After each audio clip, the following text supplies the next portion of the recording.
am I to do when the day is through? Welcome to RazorBranding podcast. Before we get started, and I am really excited about getting started, I need to give a big shout out to Robert and the whole group at Studio 1-to-1 for getting me in, giving me an appointment, and making my hair look this good. Y'all, it's so nice. It's so good to be back with some good hair. So, on to more important things. With us today is Alex Lazard. He is minister at Destiny of Faith, and he is going to talk about what it's like to been a part of having to comfort people and still spread the word during this time of pandemic, and what it was like to do church online. And now, because when we booked Alex to now, we've also obviously seen a big change in the world with respect to George Floyd and the protests. So we're going to talk pandemic and protest. Alex, welcome to the show. Awesome. Welcome. So excited to be here. I see you got your hair done too. Well, actually, let me tell you something. This is courtesy of my electric razor. So thank you, Gillette. I appreciate you. Yeah, so we've been good. Oh, good. Look, David Baudouin's listening. He said, Alex is such a needed voice at this time. Already you got fans. We haven't even started yet. Man, I love him and his family. They are awesome. Love them. I have loved Tara for over 20 years, longer than David has loved her.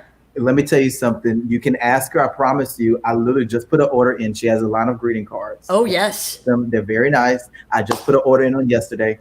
And so, but they're very near and dear to my heart. Love them. Oh, no. Great people. Yeah. We worked with Tara when she was still a print rep. And so when we first started the agency, she was like our first vendor and held our baby hands through the whole process of taking care of our clients. And I regularly talk to David about how much he outkicked his coverage. You know. You hear that, man? She's talking about you, man. Oh, he knows. And they're neighbors too, so we get to be friends and neighbors. It's awesome. Good, man. I love that. All right, so let's go chronological. Let's start with pandemic first. Talk to me about the pandemic pivot and what y'all did. Yeah, the pandemic pivot. I think I heard somebody say that needs to be a new line dance. So I'm waiting. I love that idea. Let me say, and it takes someone from Louisiana to be able to record this. So I'm hoping that maybe somehow, some way, Cupid hears what we're talking about, and he created a song called the pandemic pivot. Yes. But let me tell you something. It was so interesting. For a lot of people know that our ministry is located on the north side of Lafayette, and we're nestled in the community that God allows us to steward and support and love on. We've been here for close to 20 years now. We celebrate 20 years in January, so we're really happy about that. And it was founded by my parents, Ken and Mary Lazard. They are active today. You can find him teaching every Sunday on the pulpit, and you can find her in the office working every day. So very much a heartfelt movement, But when we did this pivot, we were in a very interesting place already because we've only been in our facility for a year. And so we were, doing all the things that you would come to expect with anyone who just moved into a new location, and getting energy and taking care of people and helping people settle in and helping people find their space and their home. And we went from a strip center where we had some tenants and some partners there to our own building. And that has been an interesting transition. So we were in the middle of that. And so when this came, it was like, okay, so the building that we just worked hard to get in, don't go to it. And so it really forced us to look at our vision. Our vision of our church is to see people thrive through Jesus. So it's very important that we help people thrive. See people thrive through Jesus spiritually, economically, and socially. Those three things make up the vision of our ministry. And so we had the opportunity, like, okay, how do we launch this vision? How do we execute this vision without the building? And it became easier than we thought once you kind of go there. And we talk about it all the time, right? That a church is not the location, it's the people. That it's not the four walls, it's the group of people. And this moment allowed us to really do that and mean it. And so it was something good that we learned from. We brought all of our content online. All of our small groups went to virtual meetups. I talk about this often, but I believe that Zoom made so much money. It is unreal because every church I know for sure started leaning on Zoom and we're going to do something because we got to protect community. And so So it's been challenging at times, because before you get to touch and feel people every week, and you kind of see them, and you know that they're doing good because you can lay your eyes on them, and now you're just taking their word for it, and that's been easier some weeks, and it's been harder some other weeks. Right. We've had to pray with a lot of people who've walked through tragedy. We have family members in our church who have lost loved ones because of COVID.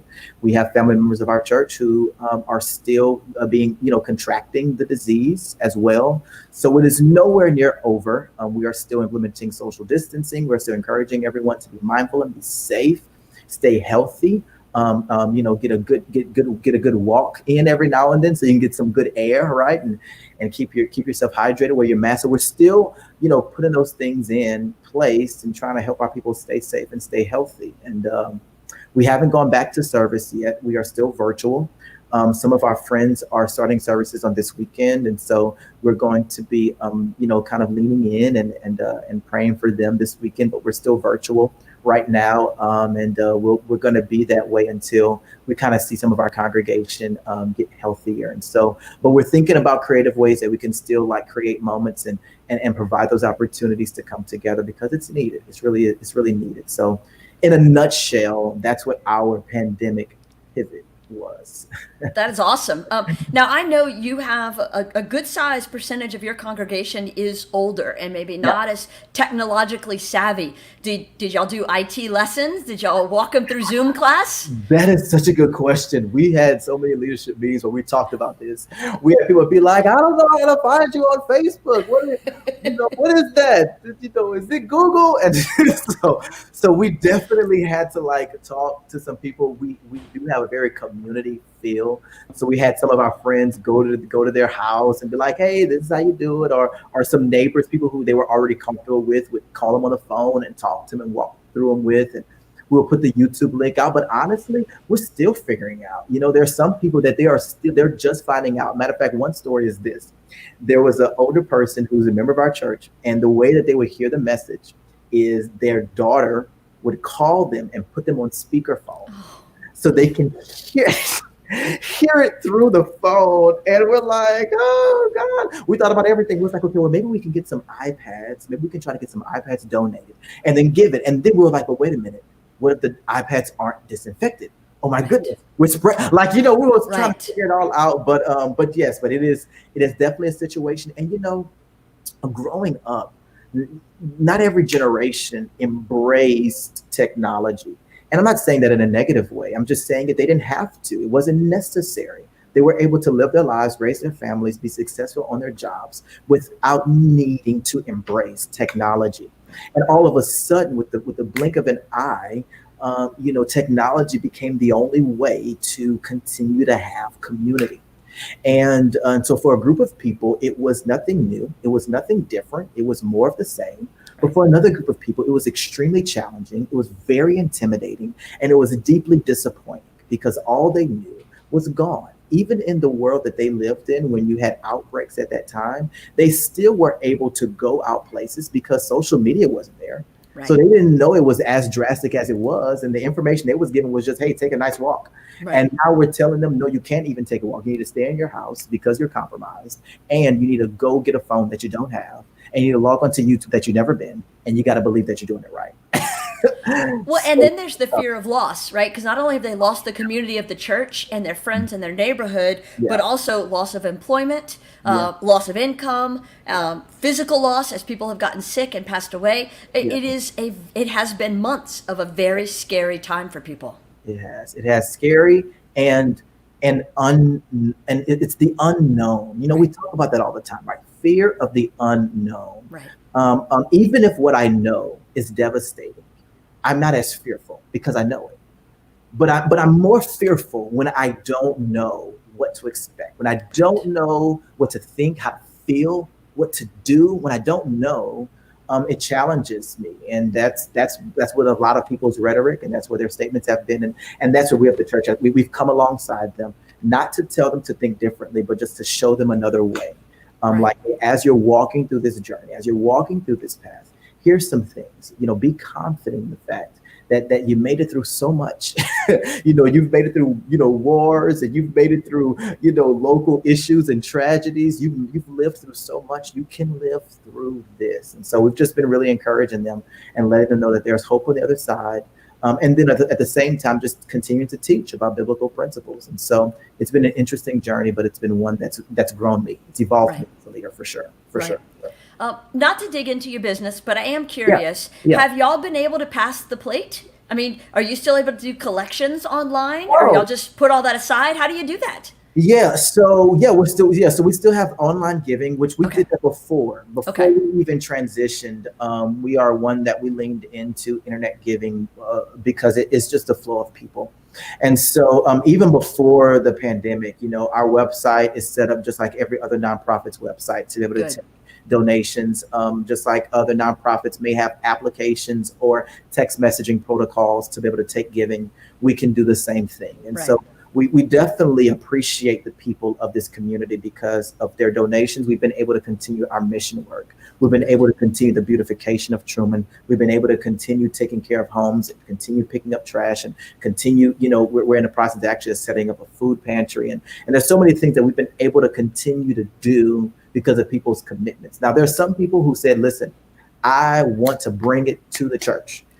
And we're like, okay, well, you can go online. No. I want to bring it to the church. I said I want to bring it to the church. And so, so we have to even create a system for those who want to bring it physically because it's sacred, right? What you choose to invest in is important.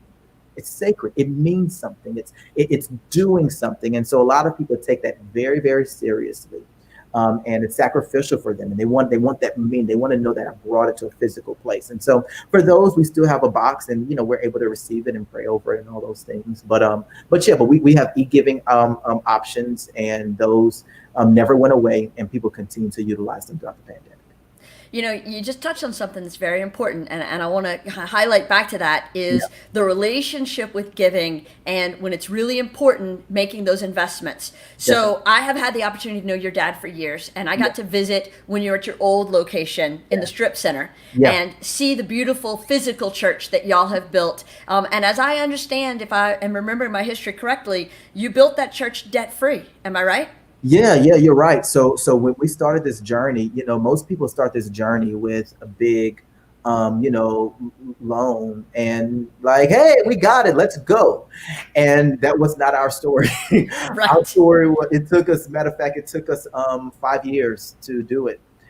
We broke ground in 2014. We moved in 2019. And some people would be like, 5 years? Oh my goodness. Yeah, it took us 5 years.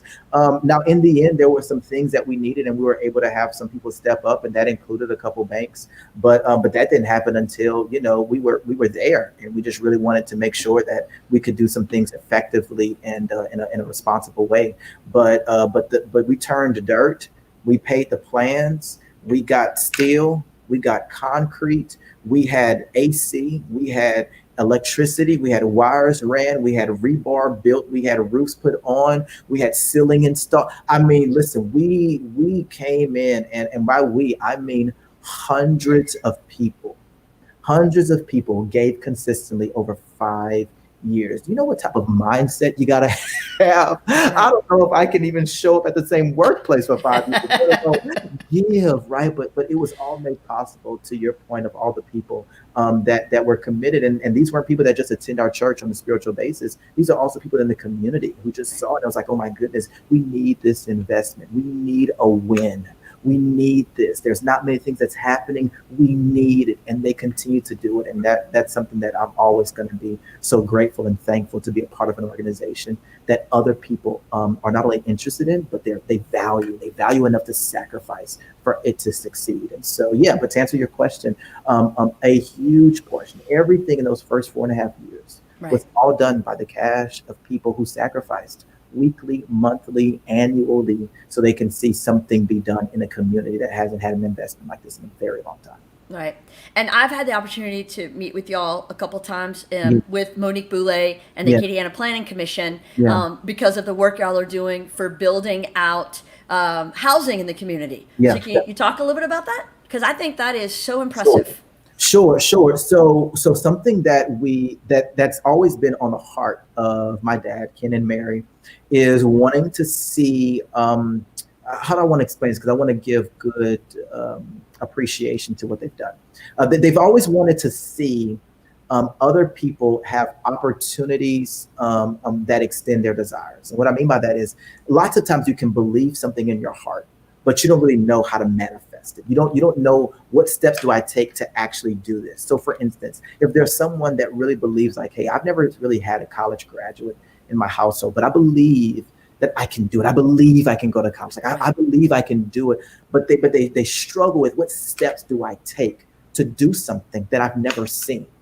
And so we found is there was a lot of people who it's not that they didn't have the ability to own their home, but they just never really seen in a young way, like I want to do it. What do I do? What's my next step? And how do I not make a terrible decision that I end up bankrupt at the end of this? And so it opened up this opportunity to do that. And at the same time, we needed reinvestment in this community. We needed people to intentionally choose, I'm included, intentionally choose to invest and to build here. We needed people to choose North Lafayette. Yeah, I know. There's so many other places, there's so many other beautiful developments that's being built, but we needed people to say, hey, listen, I want to choose to invest here. And that caused us to really like start this movement. And so we've been able to do about 14, I think we're at the 15th home now. Where we've been able to move a family in, help them build their home, but we're recruiting people to live here, because as you start to diversify the community and marry community and bring people of resources into the community, you can really start to see that beautification, that pride go to the next level. I can't tell you how great it is to live in this area with existing residents who've been here for 20, 30, 40 years and new residents who just come within the last 2, 3, 4 years and see them come together on events, partner together to see great things happen, stand up when they see wrongdoing happening, and being a voice to the police department, and just really standing up for this area. It's been beautiful. But to answer your original question, yeah, part of our work is rebuilding. In the vision statement of to see people thrive through Jesus, part of that is the natural reality of your family. We believe that God is for family. We believe he's for stewardship, which is just making wise decisions with what you've been given. And that's what we've been able to help people do tangibly on the ground, help you make a wise decision for yourself if you're single or your family, so that you can continue to thrive in this world right now. And yeah, but we're on the 15th home. It's beautiful. Some days it's crazy, but it's really, really nice. It's a beautiful thing to be able to do. To me, that's what church is supposed to be about, right? Yeah. It's the community coming together, it's the people, and then it's about that investment into the community. Yes. With the surroundings. And what I see you all doing, house after house after house, 15 houses so far and counting. I mean, that's the goal. That's it. I love that. That's it. And let me tell you something. There's an article. So I'm not sure if you remember Nathan Norris. Yeah. Okay. So Nathan did this article some time ago about church and redefine what church means. And he alludes to a little bit of the model that we've been able to do, which is the building matters, yes. And the sacred experience matters, yes. But when we get to a place where it's affecting the community at large, is when we're really going to see change. We're really going to see things be different. And when you look at a campus, when you look at a neighborhood, and you look at a development being spearheaded and moved by these major players, including the church, that stand up and push it forward. And so like in our area, right, we have the church, we have SWLA, we have an elementary school, we have the King Center, we have some great stakeholders. I mean, we really have the bones of something that can go on and has gone on to be a model in other communities, to where you see this entity where it's really just all these different major players coming together to make sure that that neighborhood thrives, moves forward, and is well taken care of. You know, when I hear you talk, I hear a little bit of your dad coming out in you, and I hear a little bit of your One Acadiana background, and your vision for community investment and community development. So it's almost like you wear both hats, from the preacher and the business person. I'm not even going to deny that. I'm not going to deny it. But that's a good thing. Michelle Simon Ezel asks, "Are your services streamed?" Which you answered, Yes. and I know the times have been shared on the screen for anybody who wants to tune in. That's exactly correct. Yeah, we stream on YouTube and Facebook every Sunday, every Wednesday at the time. It's displayed at 10 and 7. And so you go to our Facebook page, you search Destiny of Faith. You go to YouTube, search Destiny of Faith. You'll find us very simply. And our services are there every Sunday and every Wednesday. Perfect. And yeah, LaShonda Dean's listening, and so she answered that as well. So thank you for that. Good. So how are you feeling about the future? I mean, as you see Yeah. the future of y'all getting back into the building, Yeah. you're going to stay online, I would imagine, so you'll keep doing both. And how Yeah. do you see the growth and the potential from here? Yeah, I think that's a really good question. So, our future is interesting because our future is dictated by the people who are stakeholders in our ministry and in our community. So we definitely have a very clear picture of where we think we're headed, but we always leave room for other people to add what they see because, it has to be something that is built by those who can sustain it. So it's always a balance of, okay, this is what we see. Now let's put this against our leaders and our stakeholders to see if it's matching what they're feeling, what they're discerning, what on the inside they feel is true. And so I definitely see the future of us continuing. We streamed online services before because we have people who's moved away and they want us to stay connected. I definitely see us continuing to invest in that way. What we've learned is there are some people who they actually appreciate this method.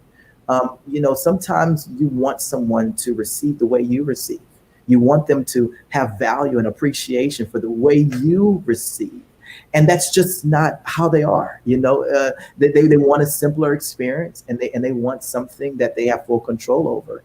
And I don't think anything's wrong with that. I think if you allow that to keep you closed-minded, it can be a problem.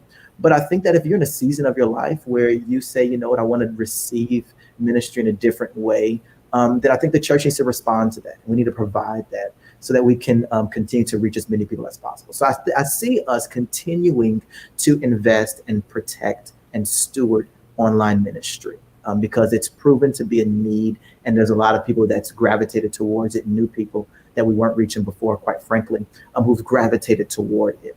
And then I think when we get in person, I'm really unsure about that part, honestly, Jackie, because this pandemic has exposed some things. And the truth of the matter is that our church is predominantly African-American. And the African-American experience during the pandemic has been a very interesting one. There's a lot of people who are still sick. There's a lot of people who are still ill. And I don't know their sensitivity. And I don't want us to be insensitive and make people feel weird or bad because they're not attending. Right. But there's also other people who are perfectly fine with attending and coming, and I don't want us to ignore their desires either. So it's going to be a transition back. It's crazy how 2.5 months can literally cause you to change the culture and the mission of your organization. That baffles my mind. We've been in operation for 18 years, yet we may do things vastly different because of 2.5 months. 2.5 months of the pandemic can really change everything about your organization. So we're sensitively moving forward. We're understanding that we have to remain safe, but we're also wise enough to know that there are others that really need fellowship right now. They need community, and we would be wrong to not be sensitive towards that need and respond to it. So we're trying to figure that out right now. I can't tell you that we have it perfect. I have to be transparent with you. I think we're figuring out just like other businesses are figuring out, just like restaurants, right, are figuring out, just like everybody's figuring out what does the next look like for us in person. But I do know that virtually we're going to continue to steward that, and we're going to continue to take care of it. And that's probably going to forever be a part of what we do is online ministry. And it's because we kind of see that it really helped a lot of people in this time. Right. I think that's great. Rita Lassiter is listening. She said, my Leadership Lafayette classmate, so proud to know you, Alex. Yeah. And Simone Antele, so proud of your leadership and your voice and the community. So anybody else who's watching or listening, please feel free, if you have questions for Alex, you've got him on the spot. He's live. He has to answer. So throw it on up there and let's see what you've got to say. So you talk about the 10 weeks that we've been in the pandemic and how that's changed the world. Let's talk about the 10 minutes. Come on. That has changed us. Yeah. Now we're in protest. We are watching the world embrace this change. Yeah. Talk to me about what that's been like for you. Yeah. It's been tough. It's been really tough. You know, it's never good to see um, evil and to see hardship and to see hatred. It's always a difficult experience. It's always difficult to see pain. I think the only thing more difficult than seeing hatred and pain is being forced to relive it year after year after year. And so it's been a very heavy moment for those that, for me and for those that's in my circle that I have the privilege of knowing and hearing from on a very frequent basis. One thing, Jackie, that I've learned is that no one's processing this the exact same way. Even though there's a lot of people that's showing up physically to the protests, that in the minds of all those people are very different worlds and reality that's going on. Because when they see injustice, it hits you. It's a personal feeling. It's like a pin that gets to the heart of where you always had pain, and it brings that pain up to the forefront. So while we all have a common pain, our pain is very specific to our past, very specific to what we endured. It's very specific. I have the utmost respect and honor to the family of George Floyd, who've conducted themselves in manners of wisdom and respect in ways that I don't know if I could during this moment. We pray for their family very frequently. George Floyd has been on the lips of our ministry leaders and our partners and our prayer team countless days and countless hours. And I think that right now, more than ever, it is necessary. I don't want to encourage people to get on a space and do what they have not been called to do, what they are not prepared to do, or what they are not purposed to do. But I do want people to search within their hearts, to look within themselves and find out, what am I able to do? If it's a call, if it's a text, if it's showing up, whatever it is, I do want to encourage people to do what you can do in this moment and in this season so that we can show a united front against injustice, against hatred, and against pain. I do not want you to leave what you are talented in. I believe that you have that platform for a reason. I believe that you're engaged in the way you are for a reason. My question to you is, how can you lean further into what you've already been blessed with to let those in your circle know about what's going on, how it makes you feel, and how they can use this moment to continue to support, give love, and advance a cause that can continue to eradicate anything that looks like injustice or racism in our society. So in a very long sentence, that's how it's made me feel, Jack. That's really I think your words are exactly what we need to hear right now, Alex. Anita Begno says, Alex, your insight is so important. And she's right. I saw thousands of people peacefully assemble, united in a cause. Wasn't that so beautiful? It was amazing. Beautiful. Amazing. I was so proud of Lafayette last weekend. And I felt like, in watching a lot of the news reports, Lafayette showed up and showed out. And I was really glad. Let me tell you something. It's beautiful. And then I do want to say this, because there was a lot of people who were there who publicly acknowledged that they were there through social. And there's a lot of people who were there that didn't publicly acknowledge that they were there on social. I do want to remind everyone that just because you may not see someone at something, it doesn't mean that they're not doing their part. Just because they don't post it on social doesn't mean that they weren't there. But I wanted to share that because you're right. It was so peaceful. And I want to make sure that that narrative is what remains, that we focus on that fact that there were so many people that showed up. And guess what? Some of them didn't want it on social. Some of them aren't really social people, but they were there. Right. And so it was beautiful. It really, really was. I completely agree with you. It was right. Beautiful. Growing up, we moved to Grand Coteau for a little while, about 10 years, and it was closer to go to the Methodist church in Opelousas than the one in Lafayette.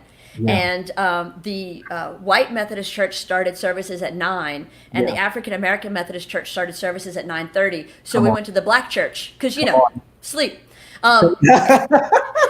And we were the only white people there. And it was always fascinating to me every Sunday. And I think the minister addressed this regularly, and it always touched me that sometimes the most divided we are in this country is on Sunday mornings. And so I love what y'all have done to include the whole community and bring people together, because I think that's such an important part of your ministry. Yeah. And listen, let me tell you something. It's not easy it's not easy. And I'm not even going to act like we're out here doing a great job, because I mean, it's tough. It's tough in the South. That's the reality. The reality is, while a lot of us have friends that look, that are all of ethnicities, whether you're white, black, Mexican, Italian, whatever you are, right? A lot of us have friends that have so many cultures that's viewed into their skin tones. But the reality is that even those that share the same skin tone have very diverse experiences. So my experience is not going to be the same as someone else who's black that lives in Lafayette. My experience may not be the same as someone else who's black that works in church, right? There are so many diverse experiences, even with those that share the same skin tone. And so I do want to share that, some people. I tell you, y'all know people. You may not even realize it, but you know people.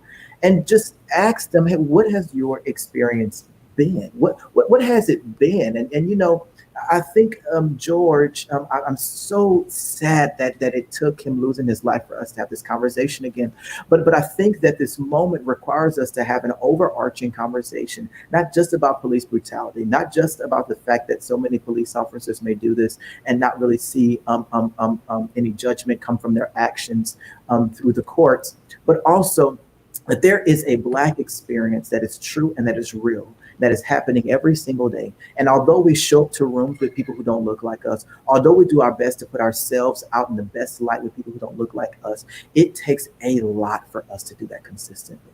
And we don't really talk about it. We don't really go into it, but it is true. I promise you, if you talk and pick up the phone with one person that you know, one person of color, they will share to you the stories that it takes for them to do what may have been not as challenging. I am not taking away the challenges that people of non-color have experienced, but I am saying that the challenges of people of color are very interesting and they are very delicate, and it is tied to the years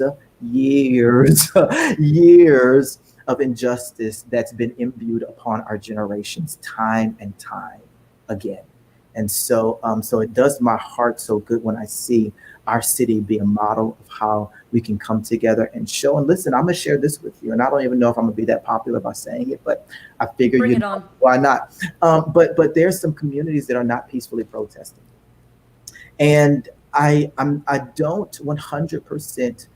I can't say that I would do the same thing that some of the individuals in those communities are. I'm not speaking against the hate groups that are trying to take this moment and turn it into something that it isn't. But I am talking about those who are hurting, and I am talking about those that are rioting, and I am talking about those who are looting. There is an issue with how some people were taken care of through this pandemic. There are some people who still didn't receive any type of stimulus. There are some people who were laid off of work and they weren't furloughed from a job that had the ability to continue to pay them, because the truth be told, probably some of them were getting paid under the table. That may be the truth, right? So you had this tension that was already there, cooped up in the house, depriving them from connection. And then on top of this, we have this protest, this experience, this injustice that literally takes the world by storm. And yes, I say world because it's being reported on news outlets in other countries. It has taken the world by storm. You cannot expect to have a group of people who's already experienced a less than common reality and life in America, and then have them walk through the pandemic that literally strangled their resources and restricted it, and then have them watch the injustice on that street with our brother and not see something interesting come out of it. And so I am not for it. That is not what I am saying. I'm not saying that you need to let them do whatever they want to do, but I am saying this isn't the time to critique it, but this is the time to look within your own circle, and find out, how can I just listen? How can I be of aid? How can I help? What can I do? How can I use my platform? How can I use my voice? What did God create me to do that only I can do? And how can I get in that and let change come from that moment? I don't want to criticize. There are so many people criticizing. I don't want to criticize anymore. I don't want to tell people that you're wrong for responding that way, or you don't need to do this. No. Use your voice in the platform that you already have to extend the fact that we speak against the killing of George Floyd. We speak against the shameless killing of those people of color. color, and we ask for justice to be brought on, and we continue to speak loud about it until it happens. And then we want to create a way within our community where the Black experience, where equity can really be respected, where conversations can really happen. And then guess what? When a plan is created, it can really be implemented. Does that make sense? Am I making any sense here, Jackie?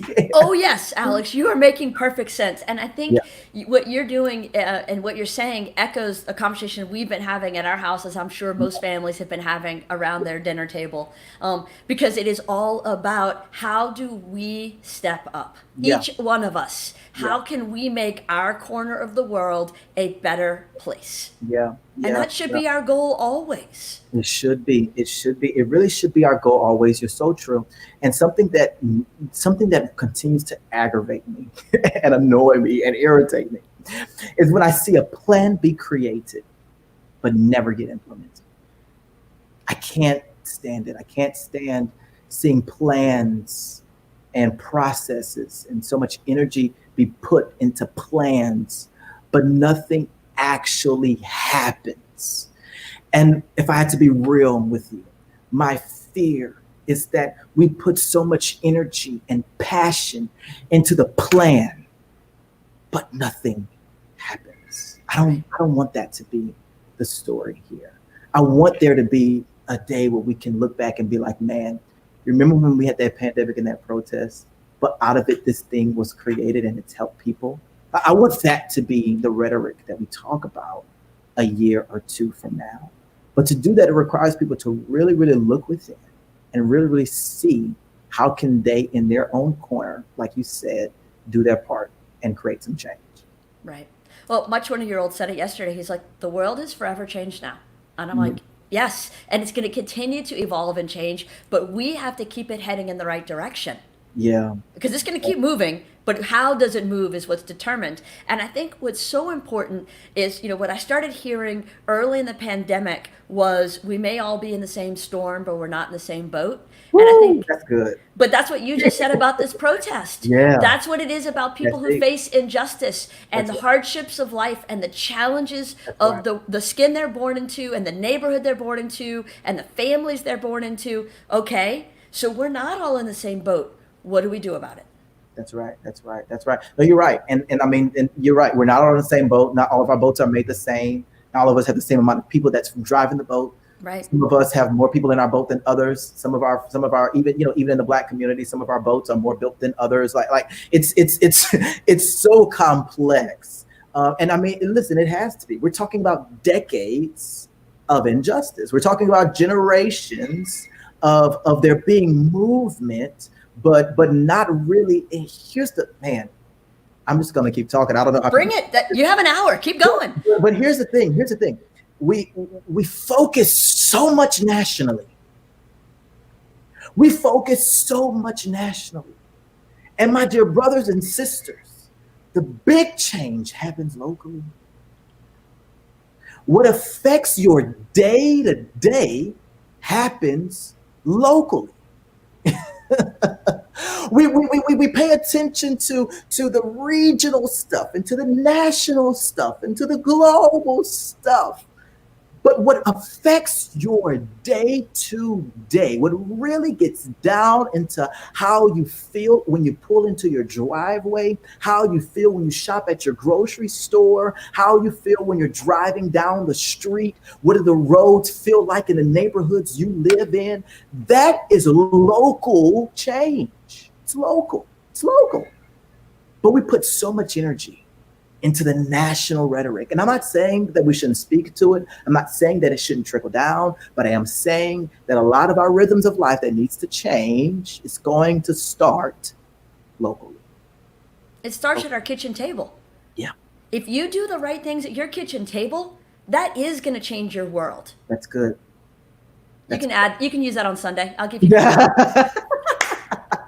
Yeah, but seriously, it seriously is a necessary thing. And that's why people have to continue to be a part of the processes that can create change. I'm talking about voting. I'm talking about whenever you have an exit interview at your company, don't think that that exit interview doesn't need the documentation of what your experience was like. You need to document what your experience was like at that company, because a lot of those companies take those and do something with it. You need to be vocal about when your experience is not the same. I cannot tell you, Jackie, I cannot tell you how many rooms I have been in where I am the only person of color there. I don't try to do it. I don't try to make it happen, but guess what? It happens, and I'm not the only one that it happens to. Right. We are a minority for a reason, because we're the minority there. So I understand the reality of the demographic breakdowns of the community we're living in. So I am not, for those of you that's out there saying like, oh, of course you're going to be the only one. There's only, one black person for every 4 white. Like, I'm not trying to argue about the demographic breakdowns of the community we live in. I completely get that. But what I am saying is that it's going to take a little bit more for those people. And whenever they speak up, value it, because it represents so many, and because they can't show in numbers. We can't show in numbers. We try. We really, really try. We really try hard to, but we can't show in numbers like we really desire to, because we are simply the minority. But if we're going to get to a place where we have the equity, we're going to get to a place where it's equal, it's an equal playing ground, then locally we got to give more voice, more attribute. I can't even think about the word. We have to give more, is what I'm saying, to when those voices speak up and they're at the table. And so I want to thank you to everyone who's created a space for a minority, who's reached out to their friend, who's called, who's had the conversation. Facebook right now is filled with all the people who saying like, listen, I can't begin to understand. I can't begin to understand. I can't begin to understand. I think that's also great. I think that's beautiful. What I want to encourage some of you guys to do is to discontinue communicating how you can't begin to understand and start asking questions. I appreciate you telling me you don't understand. I appreciate you telling me that you can't begin to understand. But I think now is the time for you to start asking questions. And listen to the answers. And listen. Now is the time. Now is the time. You say, well, Alex, I didn't have a chance to write my post. It's okay. Go in your text and ask, like, hey, tell me what has this experience been for you locally. And we start to have this conversation locally. And then from there, we can start to see some things move. And I believe that it can really start to change some things. Like you said, it can really be powerful if we let it start. Well, and I think you make the point about local, and I think it all does start at home and in our communities. And that starts with economics too, right? Where we spend our money. That's good. Determines how businesses are going to grow. And I think we saw that start with the pandemic. There was a big push to spend money locally, to keep the money in the community, to help local restaurants survive the pandemic. Well, the same thing with the protest. Spend your money locally and support local businesses, especially businesses run by people of color, because that's how we're going to help everybody have equal opportunities. Yeah, that's good. And I mean, something to your notion. I mean, the Northgate Mall was on this jettison of a renaissance, and it was really beautiful to see just so many people start from where they are. I remember reading a post one time on Facebook that said, I went to the store at the Northgate Mall, but I don't know if I could shop there anymore, because when I went there, their hours said they should be open, but no one was there, and but I don't know, and I wanted to just say like, hey, they're doing the best they can. I do believe that we got to step up sometimes. Like, some of our people just kind of go in and be like, hey, this is good enough. So I do believe we need to help them have good integrity. I believe that. But I am also saying that the level, the playing field is not the same. It's not level for everybody. So it will take a little bit more patience. It will take some grace, the same grace that a lot of your fathers and grandfathers experienced when they first opened up their business, that a lot of my friends are now having the ability to run and lead today. Well, guess what? Now, what your family experienced 2 generations ago, there's a new family, person of color, that's experiencing that today. And your grace, your understanding, your appreciation, your patience can allow them to go on to create generational wealth for their family, like this community did for yours 2 or 3 generations before. And so I'm glad you made that point about supporting local and supporting color. I think it's very important that we're mindful and we're thoughtful about that. You say, Alex, why? I just want to get up. I just want to go to the store. And I just want to think. And listen, I'm not going to say that I'm the best at it. Listen, I am not trying to push that I am good at any of this stuff. I'm not. I get up. I wake up. I pray my wife still loves me as much as she did the day before, even if I didn't cook the meal, even if I didn't smother the pork chops all the way down, right? I'm praying that she's there. I'm praying that my boys don't hit me because they're 2 and they're 1. Listen, I'm doing the best that I can. Okay, but I think that's the thing, right? You do the best that you can. But some of us know we're not doing the best that we can, right? Some of us know that, right? And so I'm just saying, look within yourself. And you get a recommit to yourself. I'm going to do the best that I can to advance some things, even if I don't have to. None of us have to. We don't have to do a lot, but it's good for us as a community if we do it. And so I'm really hoping that people recommit, and I'm praying for justice. I'm praying that people continue to use their voice. I'm praying that a true plan can come, and I'm praying that we implement something and something changes on the other side of this. That's my prayer. That's what's in my prayer closet every night. I think we're making changes. I think the conversations are good. Jessica Harva says, "Ask, don't assume." Alex, you're so insightful, and she's right. And you're right. As long as people keep asking those questions and listening to the answers, we can affect change through our choices and the parts we can control. And so, as long as we focus on those 3 C's, we will leave the world a better place than we got it. Well, we'll leave it better, and then we will start to undo what wasn't the good for all. Now, for some of you, that may be hard to digest, because I understand how there's a system that worked for some. I get that. It did work, and for some, and even worked for some people of color. So I'm not even trying to paint this picture that it only worked for a certain group, but we do need to look at the fact that it didn't work for everyone.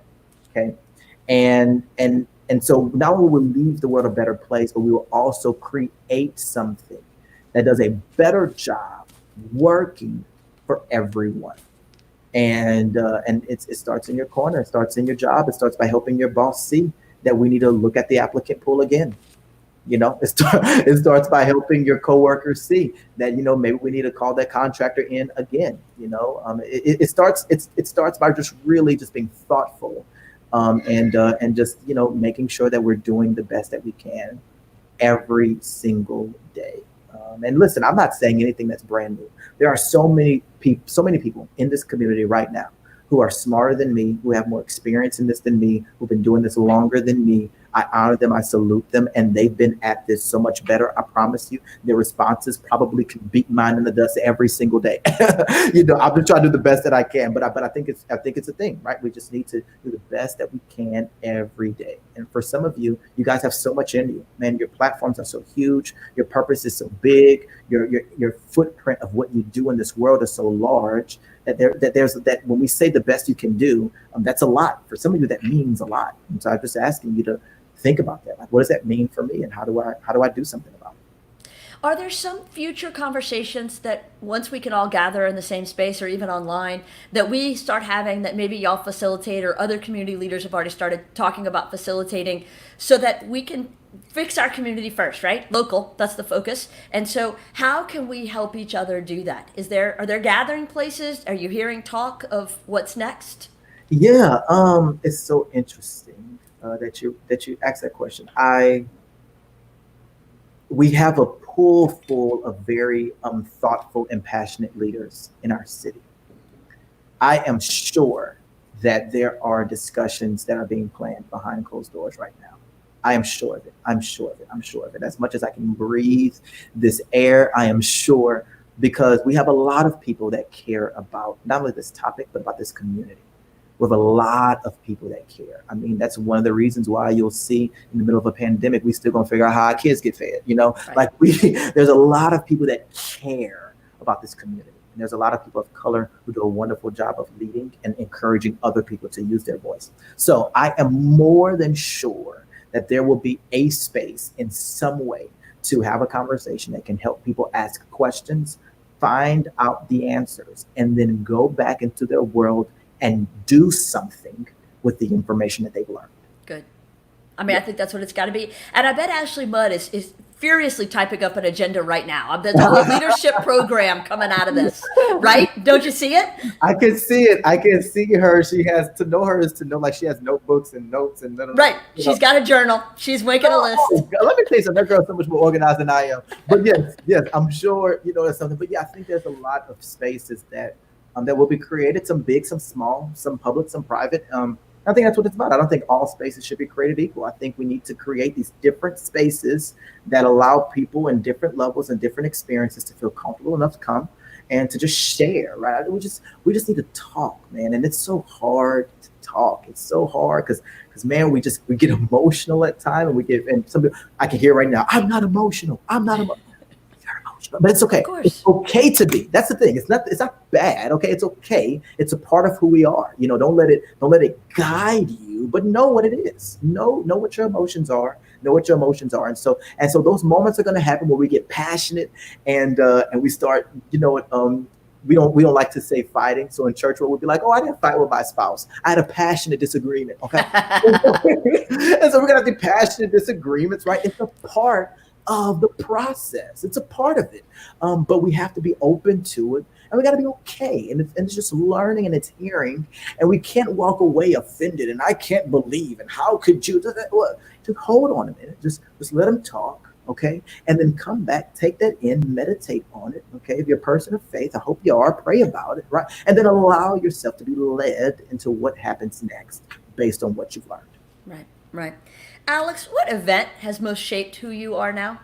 What event? Whoa, whoa. Oh, I'm gonna sip of water on that. Let me see here.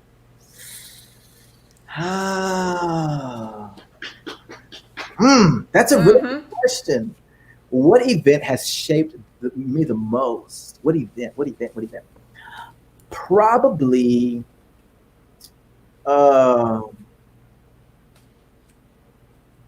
Is it y'all moving to Lafayette? Is it you being called to the church? Do you want me to answer for you? Do you have your own answer? I would say that, in 1998 and 1999, we lived in Tulsa, Oklahoma. And Tulsa, Oklahoma, I was only, I was young when we were there. But I felt a connection to that city that definitely changed me in a way that I don't even have the words to articulate. And leaving that was very traumatic for me as a child. And it's just like, kids, you form friendships and partnerships. You don't realize it, but it's important. And you don't know that it's as big as it is until you get past it. And you're like, dang, that thing over there, that was really, really huge. And so leaving that and having to come into an area that was so different. My first time being in an all-Black school was in 5th grade. Up until then, I was used to being the only Black kid in the classroom. And that's because they had to separate us. They had to make it look diverse. And so in a class of 20 in 4th grade, you had your one Black guy, you had your one Black girl, you had your one Indian girl, you had your one Asian guy, and then the rest, were white. And so my first experience to emerge into that world was in 5th grade, the latter part of 5th grade, and the transition caused me to have to figure out a way to relate to people, because I had a background that was different, but I'm coming into a world where other people were there longer than me. They know more about this than me, but I still got to figure a way to ingratiate myself and to create friendship and camaraderie. And I think that transition forced me at a young age figure out how to adapt, how to learn, how to grow, how to thrive, how to get friendship, how to form partnership. And so that's probably what that event probably, has the most to do with me now. I'm sure. I made the same transition as a junior in high school, from a all-girl school class of 32 people to Lafayette High with 380 people. Yeah.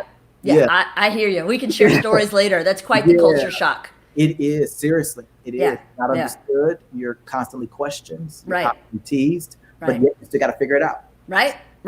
And it's a good chance to grow up and learn where you fit and how different people are, and you learn to understand other people and accept other people. All right, we are into the lightning round. Okay. Last card. You ready? I'm ready. I'm ready. Favorite place on earth?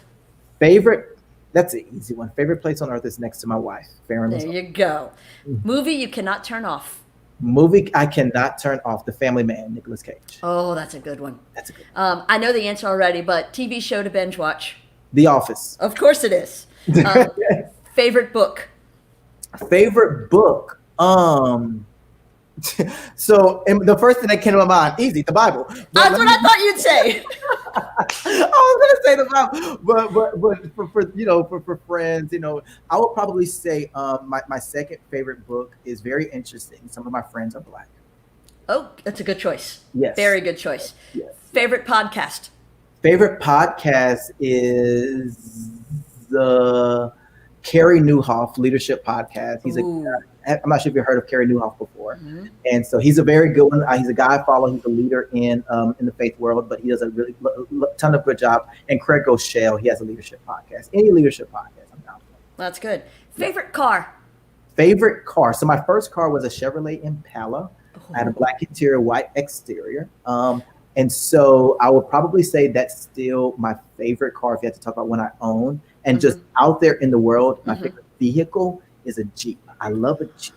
That's my dream vehicle. If I can get a Jeep, black rims, I would love that. Like Wrangler, doors off, top down. Yes. Yeah. Michael will give you a ride one day. That's what he's driving right now. He loves it. I love it. He loves it. It's his favorite car ever right now. I can't wait. Favorite festival? Favorite festival? I'm going to my favorite festival. My favorite festival is probably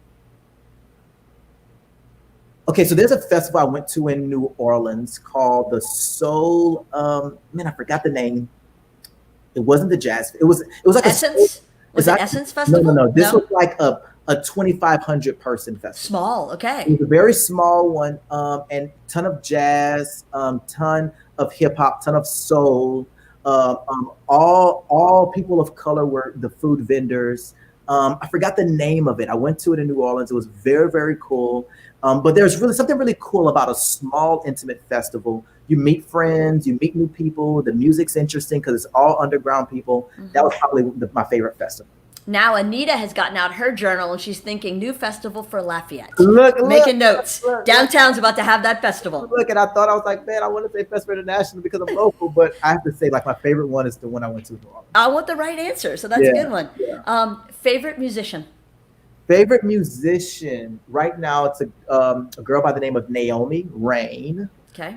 She's a worship leader, but she sings very authentic songs, just very true songs about the reality of living and trying to give honor to a God that you don't know, that you can't touch, can't feel, but yet you're trying to be the best part of yourself every day. And so I'm really, really interested in Naomi Rain right now. What style? Is it more pop, rock, singer-songwriter? It's like soul. It's Christian, but it's soul. It's sure. So very, very acoustic. She has a guitar, but very acoustic, and she does a ton of unplugged sessions. Ooh, I but like that. I'm really vibing to Naomi Rain. I like that. Yeah. So you're on stage in front of the mic at karaoke. What are you singing? Don't stop believing. Journey? You're going to bring out some Journey? All right. Yes. I'll take it.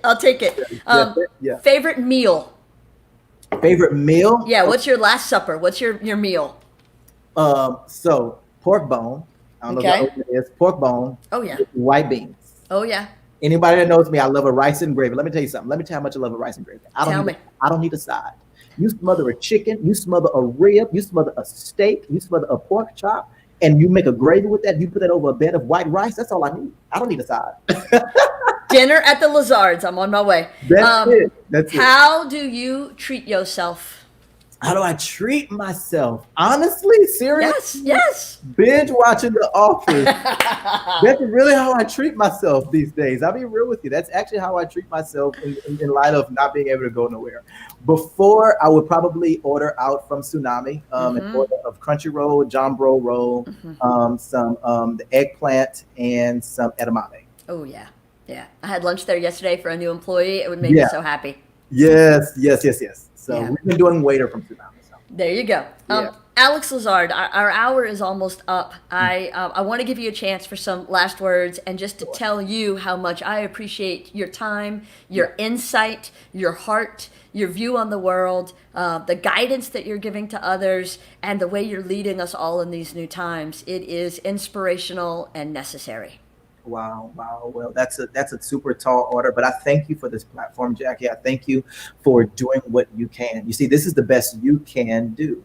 And I think that's the whole theme of the conversation, is to look within yourself, look within your resources, look within what God has blessed you with, and really ask yourself, what is the best I can do? And then do it. I think I really want people to just know that, just really think about that, ask a ton of questions. And then also, not all Black experiences are the same experiences. Right. So just because you hear one person tell theirs, it does not mean that describes another's. And it's a very interesting conversation to have, but it's one that's necessary if we're going to be better. And then the last thing I definitely want to ask people is vote. Be interested in local elections. Be interested in who's representing you. Be interested in who's talking about you when it's time for bills to come out. Be interested in who's advocating for you. Be interested. I know it's hard. Be interested. It's necessary, though. That's how we're going to make the change here locally. Yeah. That's what it's all about. Definitely. Alex, thank you for your time. Thank you for being a part of RazorBranding podcast. I cannot thank you enough. It's crazy that we scheduled this a couple weeks ago, and the timing just worked out so perfectly because your message is what everybody needs to hear today. It did. I appreciate you, Jackie. Thank you. I appreciate you, Alex. And thank you to everyone who watched and listened and has been a part of it and continues to share and ask questions and help us all understand not just the pandemic pivot that we're all going through, but also the protests and how that's affecting us all and what we can learn and grow through that. So thank you all for your time. And please come back next time. We have Gus with Social Entertainment, who's going to talk about the pandemic pivot for his 19 businesses I think he's running right now, and talk to us about what that life is like for him now that everything is kind of on hold. Thank you. What am I to do? Wait a minute.